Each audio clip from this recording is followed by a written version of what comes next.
Voici une nouvelle vidéo et la dernière sur le chapitre Géométrie analytique plane au sujet du prolongement autour du cercle. Cette vidéo va parler de la puissance d'un point par rapport à un cercle, de l'axe radical et terminer par un exemple. Alors, la puissance d'un point par rapport à un cercle, c'est un nombre qu'on calcule en faisant la norme de CP au carré moins le rayon du cercle au carré. Sur ce dessin, par exemple, la puissance du point P est représentée en bleu. À propos de cette puissance, alors, si le point P est sur le cercle, eh bien la norme de CP vaut le rayon, c'est-à-dire que la puissance de P se calcule en faisant r carré moins r carré, donc la puissance vaut 0. Si cette fois-ci le point P est à l'intérieur du cercle, alors la longueur du vecteur CP, la norme du vecteur CP, est plus courte que le rayon, ce qui veut dire que la puissance de P sera négative. Troisième cas, si P est à l'extérieur du cercle, alors la norme de CP au carré sera plus grande que le rayon du cercle au carré, donc la puissance sera positive. On peut même dire que la puissance de P vaut la norme du vecteur PT au carré. Effectivement, on a un triangle rectangle, donc on peut appliquer Pythagore. Deuxième définition, celle de l'axe radical. L'axe radical de deux cercles, c'est la droite formée des points qui ont la même puissance par rapport à ces deux cercles. Voyons quelques remarques là-dessus. Voyons concrètement à quoi ressemble l'axe radical et à quoi est-ce qu'il sert. On vient de voir sa définition. C'est une droite formée de tous les points qui ont la même puissance par rapport à deux cercles. Donc, je vous ai écrit ici le calcul pour chaque fois le point P par rapport au cercle C1 et au cercle C2. Et je vous rappelle, la puissance d'un point, on la calcule comme la norme de CP au carré moins le rayon au carré. Alors C1, c'est le centre du cercle, donc C1 ou C2, suivant sur quel cercle on se trouve. Commençons par le point P s'il se trouve sur les cercles. Alors, on a vu, la distance CP, c'est la même que le rayon, donc le calcul de la puissance est simple, il vaut 0. Qu'on se trouve dans ce cercle ou par rapport à ce cercle, la puissance vaut 0. Pareil pour le point en bas, l'autre intersection. Ici, la puissance, elle vaut aussi 0.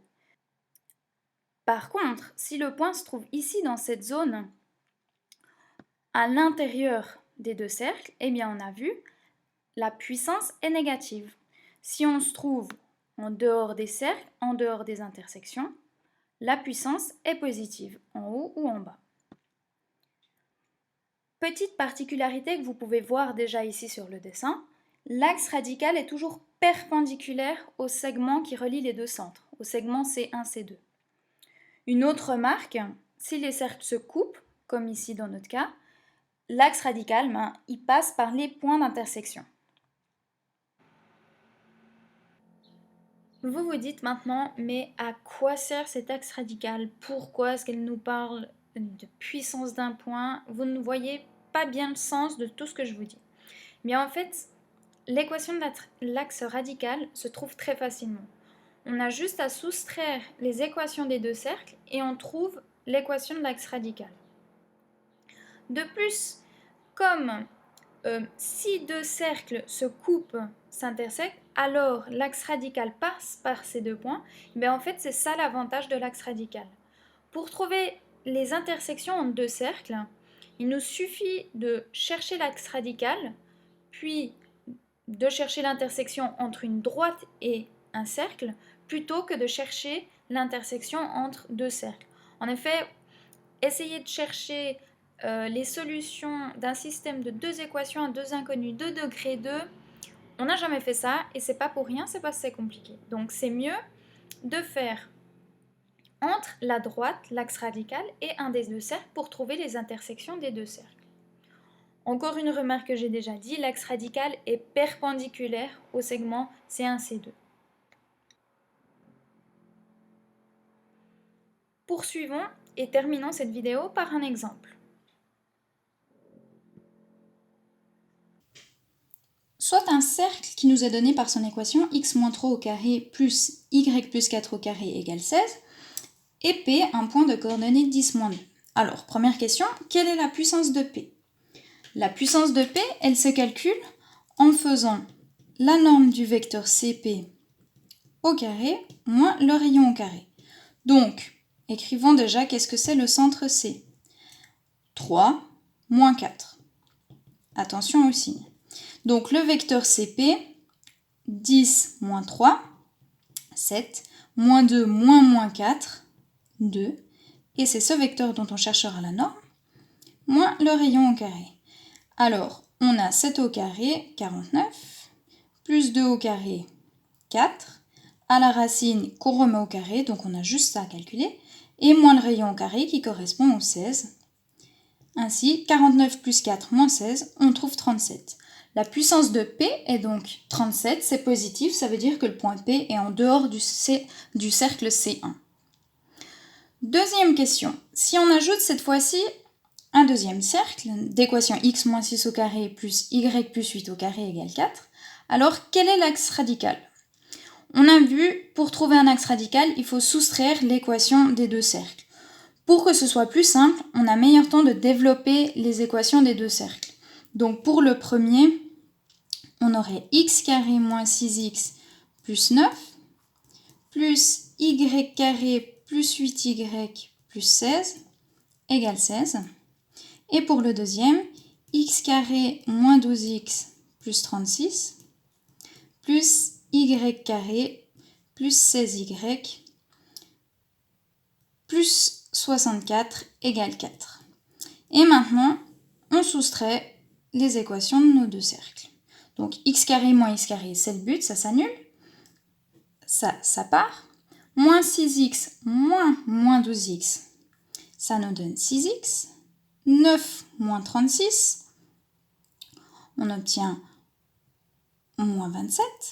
Y carré plus y carré, il s'annule. 8y moins 16y moins 8y. Et 16 moins 64, on obtient moins 48. Et de l'autre côté du signe, 16 moins 4, ça fait 12.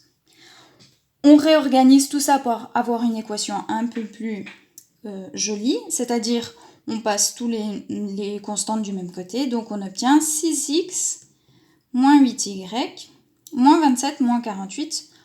Si on passe le 12 de l'autre côté, on obtient moins 87 égale 0. On trouve comme équation de l'axe radical 6x moins 8y moins 87 égale à 0. Donc si les deux cercles se croisent, eh bien les points d'intersection se trouvent sur cet axe. On pourrait encore compléter l'exercice en demandant quelles sont les coordonnées des points d'intersection. Alors à ce moment-là, il suffirait de faire l'intersection entre notre droite et un des deux cercles, donc un système d'équations, en plaçant ça dans un des deux cercles et on trouve les coordonnées des points.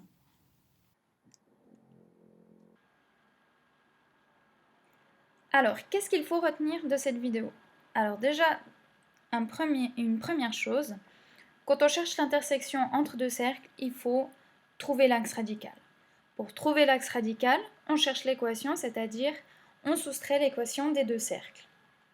Et troisième chose intéressante, c'est que la puissance de P nous permet de savoir si le point est à l'intérieur du cercle, ça veut dire qu'elle sera négative.